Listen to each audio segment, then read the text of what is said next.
Alright, I tried it 6 or 7 times, and the last time, of course, went a little too far.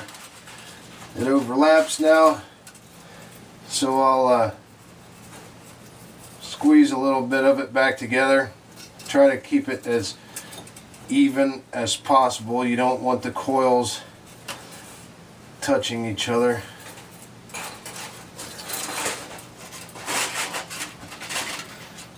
Okay, it's getting pretty close, considering that the element holders actually make a larger diameter than what the bottom of the kiln is. So, get my arm out of the way. And 1, 2, 3. I hope we can see this. Where's the... Okay.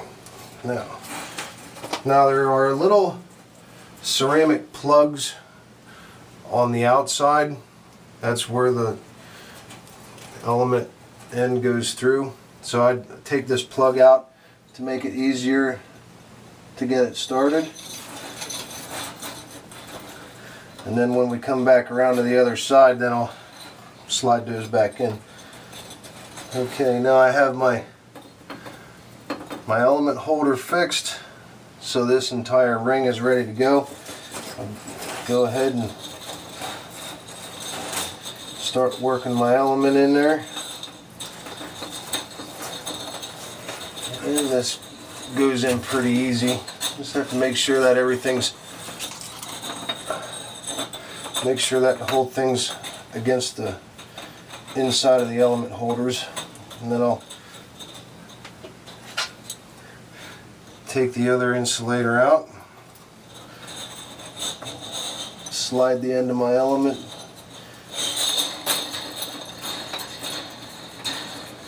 through, get it in there.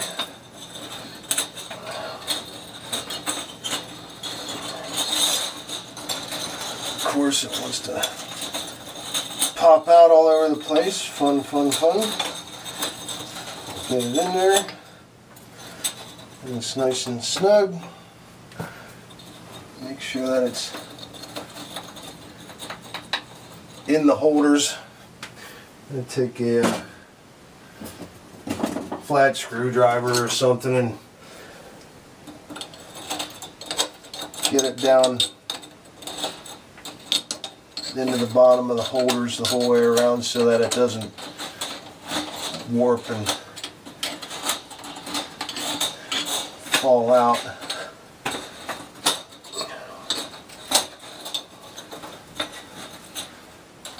Which would be the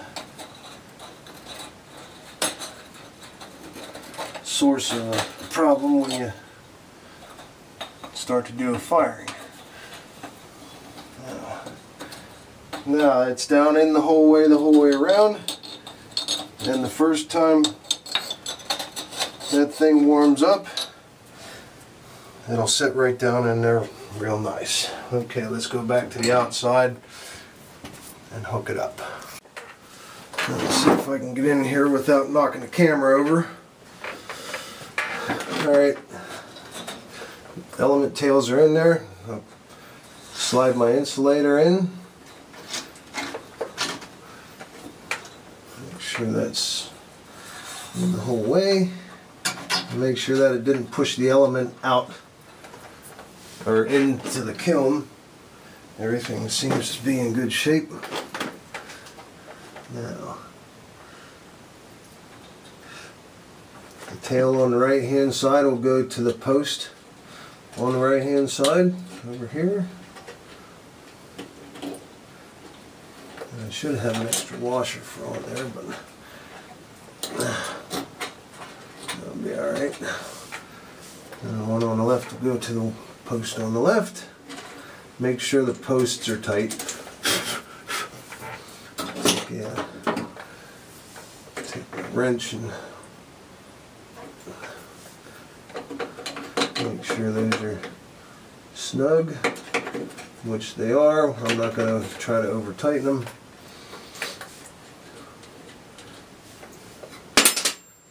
Okay, take my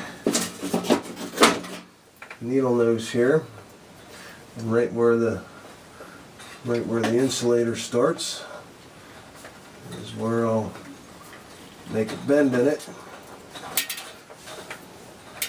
to go where it needs to be. Like so. Nice and smooth bend on there. And then I'll make a little J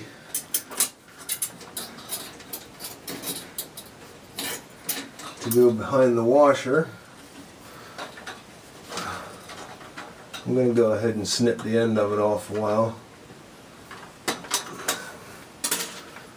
so I can work with it a little easier. Make a little J, if you can see that. Go behind the washer, and I'll just squeeze it together so it can't pop off. And I know everything's always in the way of the camera, of course.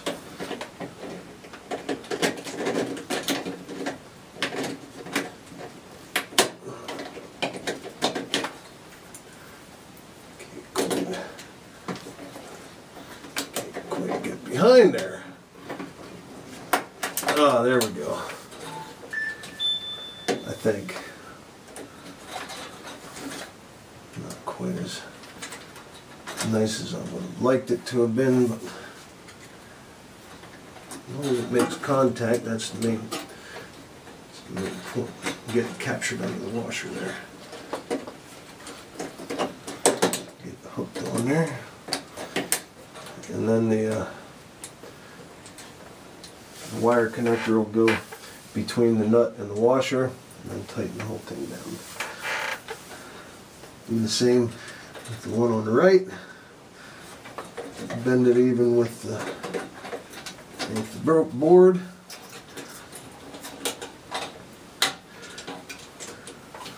Start my J. Cut the end off. Finish my little loop. Get it underneath there with the other one.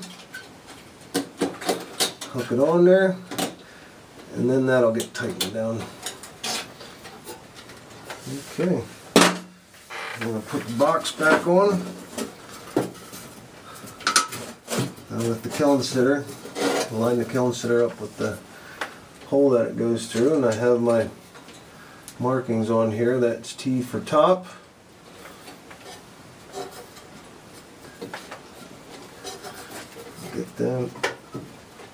Get that started. Can't see what's going on here.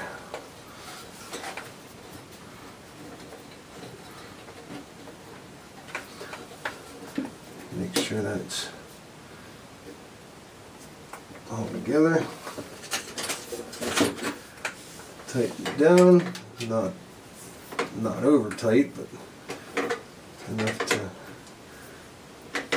keep it from coming loose. Remember, it's only a little tiny screw.